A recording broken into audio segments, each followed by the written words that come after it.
he gives me 2 years that if I leave Omega Fire Ministries, that my wife will leave me and that I will lose my life.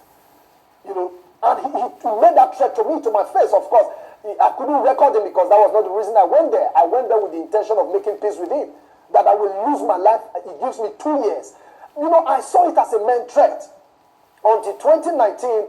And when I finished, we later calmed down, we later talked, and I mentioned to him that look at what was on ground, but that, look at the evidence that got to me. I didn't show them to him, but that I have however, spoken to his communications manager, who he was very comfortable with, to handle the issue. I never knew that for the fact that that I was aware of that issue, Pastor Suleman became and started investigating the issue and all of that. Told a lot, he had to, subject that young man to threat,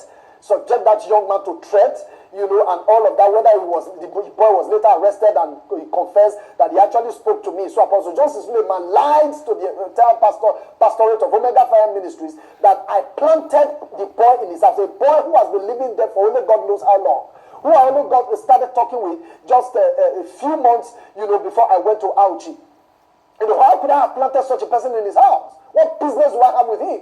So before I knew what was happening, he had summoned the entire pastorate and lied to them that I planted somebody in his house and I want to bring down the ministry.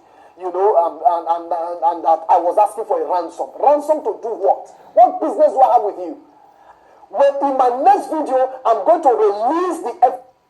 Dies ist ein Aufruf von Save the Children.